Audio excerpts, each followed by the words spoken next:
estudiar la clasificación de la comunicación, mencionamos que la fundamental para nuestro estudio es aquella que toma en cuenta el elemento llamado código, es decir, aquella que clasifica la oración en lingüística y no lingüística. Esta clasificación, recordarás, toma como base el uso o no del lenguaje. ¿Qué es entonces el lenguaje? Es la pregunta que nosotros debemos hacernos. Señalé que era el mejor código de comunicación, pero esa es una explicación un tanto restringida. ¿Por qué? Mira, para poder explicarlo con mayor claridad, a mí me encanta contar una anécdota. La India es un país muy místico y son frecuentes las peregrinaciones a sus lugares sagrados. Eso ocurrió con 3 ciegos. Se dirigieron al gran río Ganges y en su camino tropezaron con un animal del que no habían tenido noticia, un elefante. El primer ciego entonces se acercó atraído por el barritar de ese animal y comenzó a palparlo. ¿Pero qué animal tan raro?, dijo. Es como una enorme serpiente y echa aire. ¿Una serpiente que echa aire?, dijo el segundo ciego. Tengo que comprobarlo. Se acercó, pero como el elefante inquieto se movía, el segundo ciego llegó por ahí. ¿Pero cuál serpiente? Es más bien como una enorme casa, cuyas paredes son muy gruesas y se sostiene sobre sólidas columnas. Al ser tan disímiles las explicaciones, el tercer ciego dijo: yo esto lo tengo que comprobar. Y se acercó, pero llegó por atrás. Y al comenzar a tocar dijo: oye, nuestro primer compañero tiene razón. Es como una serpiente, pero no es enorme, es delgadita. En lo que sí tiene razón es que echa aire y además huele feo. La pregunta es: ¿alguno de los ciegos se equivocó en su percepción? Obviamente no, pero era una percepción restringida. Pues bien, chicos, lo mismo ocurre con el lenguaje. La percepción es restringida por la manera en que nosotros lo podamos definir, la perspectiva. Porque para un historiador el lenguaje es una fuente referencial a través del estudio de los topónimos, los nombres de lugares, de las similitudes entre las lenguas de diferentes culturas, puede explicar la interacción o un pasado común. Para un psicólogo es una facultad exclusivamente humana, porque los demás seres se comunican, pero no tienen lenguaje. Recuerda, los demás seres desarrollan una comunicación que llamamos no lingüística. Para un matemático es un sistema lógico, ordenado. Para nosotros, o desde nuestra perspectiva, la lingüística es el mejor código de comunicación. Por eso te decía que vamos a tratar de dar una concepción un poquito más amplia. Y por eso decimos, para nosotros, el lenguaje es, en primer lugar, un producto. ¿Producto de qué? Un producto de la evolución humana. Es un producto social de la evolución humana. ¿Y por qué tenemos que señalar este aspecto? Porque como ya dijimos hace un rato, cuando el hombre se comunicaba de forma no lingüística, entre los signos usados estaban los gritos, los chillidos. El fortalecimiento del aparato fonador le permitió articular sonidos y en su evolución el desarrollo de la inteligencia le permitió relacionar esos sonidos articulados con un significado, con una idea. Se unieron así la expresión y el concepto, lo que el padre de la lingüística, Ferdinand de Saussure, llamó significante y significado. Así surgió el signo lingüístico, así surgió el lenguaje. Solo en el hombre se ha podido ver esta cualidad. Por eso decimos que una característica del lenguaje es ser exclusivamente humano. Y además diremos que este lenguaje surgió para satisfacer la necesidad de comunicarnos.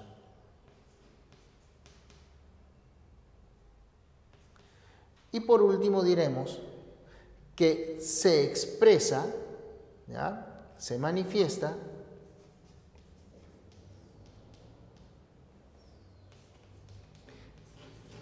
en sonidos articulados.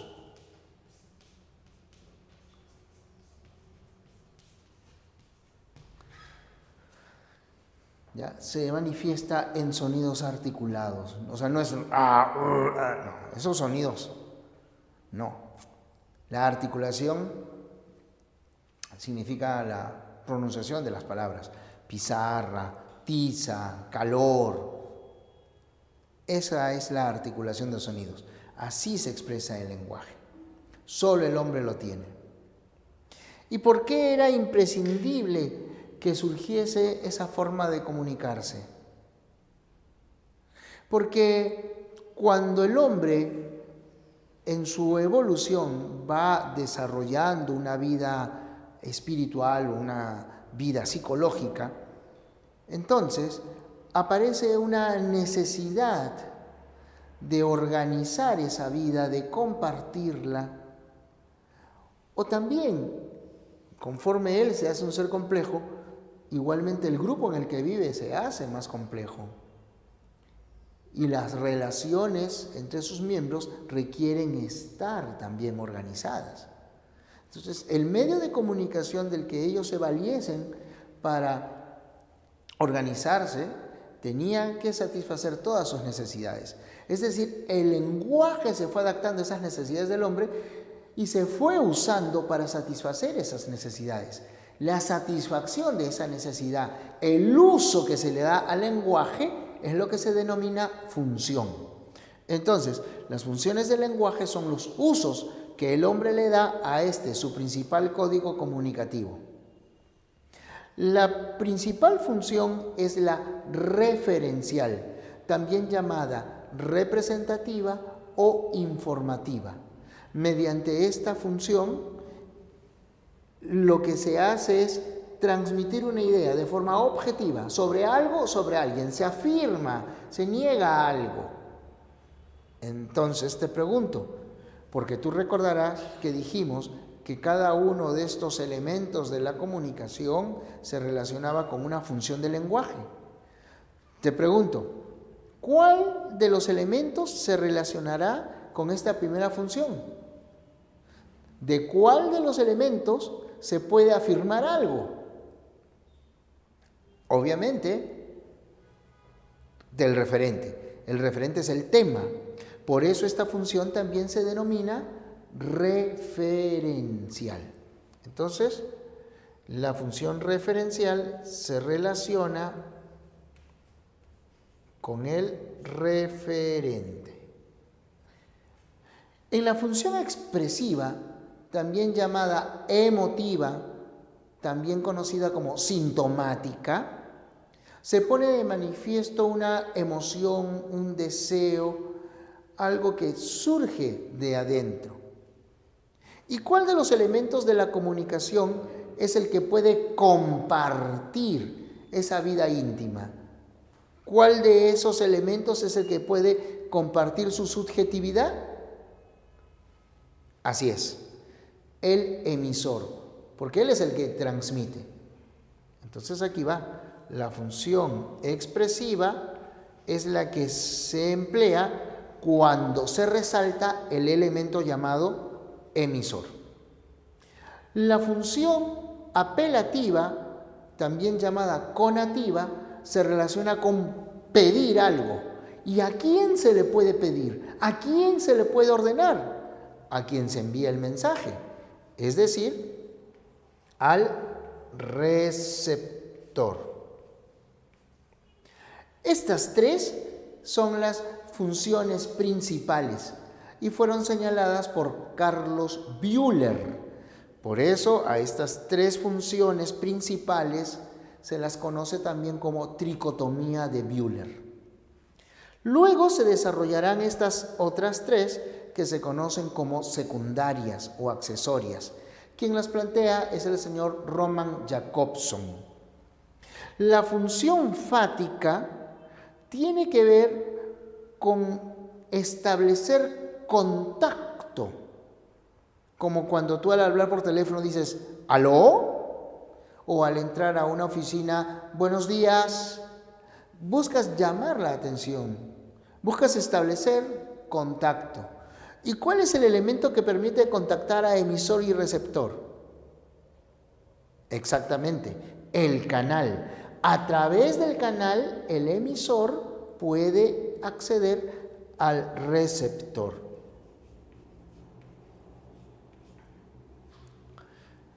Función metalingüística es la que se emplea cuando el lenguaje sirve para hablar del propio lenguaje. Esta función es la que nosotros usamos mucho en nuestras clases. Si te decimos que en el español el acento es libre y por eso las palabras se clasifican según el acento en agudas, graves, esdrújulas y sobreesdrújulas, estoy hablándote sobre el lenguaje. Si decimos que el verbo es el núcleo del predicado, hablamos sobre el lenguaje. ¿Y qué usamos para transmitirte esa información? El propio lenguaje. Entonces, en la función metalingüística, el lenguaje versa sobre el lenguaje. Por lo tanto, ¿con qué elemento, a ver, de los que nos faltan, se relaciona? ¿Cuál de estos elementos alude al lenguaje? Exacto, el código. El código es